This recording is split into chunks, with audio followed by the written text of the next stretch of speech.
You have every right to be. I'm kind of dreading that I'm going to have to spend every Christmas with you until I die. Everything okay? Yeah, great.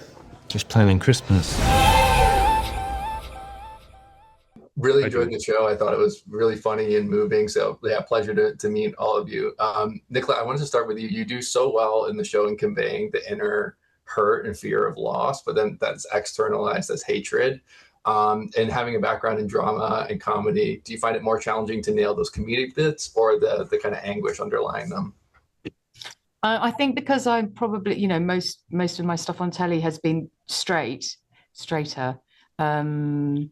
You come in, I came into this job thinking, I'm really fortunate to be here because there are a lot of other actors that I would have thought would be first choice. So I felt very pleased and grateful to be there. At that point, you then push that to one side because you've got the script and you're held by Sophie's brilliant writing, and you just get inside that character and try to make the lines work as well when they're in human form as they do in black and white on the page. I definitely think you excelled at that. You all excelled at that. Jemaine, so much of your comedy uses improv or relies on improv. I love the dad joke in episode 5. I think it was like, just surely you can't be serious at this deadpan moment. I'm curious how much of your material in the show was scripted and how much of it came from the top of your head. I improvise. I'm always trying to sneak some improv in, always. And some made it in. That particular joke you're talking about, surely you can't be serious, is not in the script, but it's not an improv of mine. It's something that Sophie wanted me to try. And when she suggested that, I was like, well, surely you can't be serious. It's a tough joke to sell. Yeah, I mean, it's a Naked Gun, right? Yeah. Naked Gun. Yeah. Or Airplane, right? Yeah. Oh, yeah. Is it Airplane? Oh, Airplane. You're right. Yeah, it's Leslie Nielsen. Yeah. Yali, at some point in the show, by the way, I absolutely love your performance in the show, and I can't wait to see what you do after this. At some point, someone calls Alice such a child, and it got me thinking about how your character is kind of like the most adult, reasonable, mature one at times, which is kind of this reversal.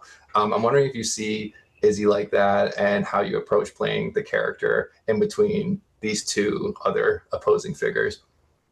Yeah, I think Izzy was written to be some sort of adult. I think in the read-through, when we did that, she was slightly different in the script. Right. She was a lot more anxious. She was nervous about being sick a lot. And the scene where she's on the toilet in Steve's house was originally she was a bit scared, I think. But I think after we read it, Sophie slightly changed the script for all of us to suit all of us more. And that was really helpful. Yeah, I mean, I really enjoyed it. It was an honor to play the script and to act with these guys. I think it's quite true generationally in a way that our generation, Nicola and I, is an immature generation. Like, we have not grown up. And now we're old. Big old children. The old babies. And that leads to so much fun on the screen too. I underneath all the humor though, I found like the moral question to be really interesting of like, well, who's in the right, who's in the wrong? Is it Steve? Is it Alice? Is it Nicola? All the above, some of the above. I'm wondering, like, could each of you maybe give some insight into like how you see the morality of each of your characters? I liked the script because it seemed to me that no one is wholly wrong and no one is wholly right, and that's unusual in a script. And it seemed to me to be more true to life than a lot of dramatic versions of families that we see. Yeah, and the inconsistencies within each character, they change their mind, and that you don't always get that in fiction. What else? I was going to say something really great. And that they don't know themselves. I find that really interesting. Really, Normally in really. dramas, Yeah, you know, the true. characters know who they are. Mm. These people Mm. don't know themselves. They find out about themselves and they think they've got everyone else sussed. And they, you know, Alice especially thinks she knows who everyone is and what they should be doing. And really that all gets imploded. I think that's a big thing, a big difference between Izzy and then the older generation is that Izzy thinks she knows who she is, whereas they perhaps thought they knew who they were and are realizing they don't and trying to figure that out. And it's so interesting how everyone figures that out by the, you know, not to spoil anything, but by the end of the show, how much things change from there.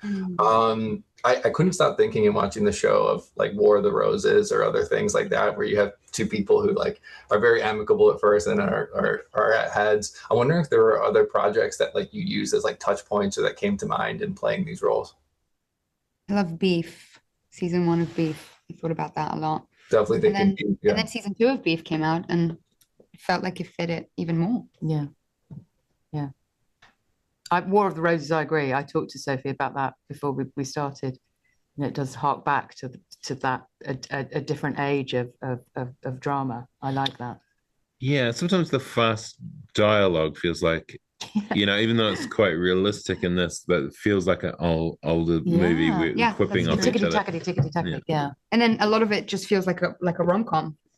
That's right. Like When I'm hanging out with her, it's a rom-com, and with her, it's a revenge horror movie. Someone described it as like an anti rom-com, and I really like that description of it.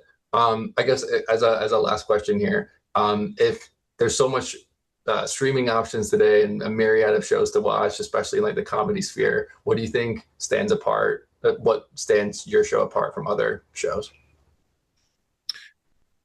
A lot of the feedback we've been getting is that people say that they haven't seen this story before.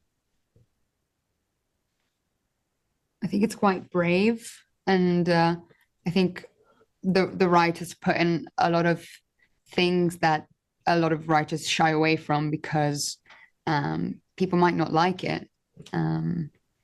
But she explores every side of every argument so deeply. I think it's a challenging show. Yeah. And I think viewers will like that. Yeah. It's thought-provoking.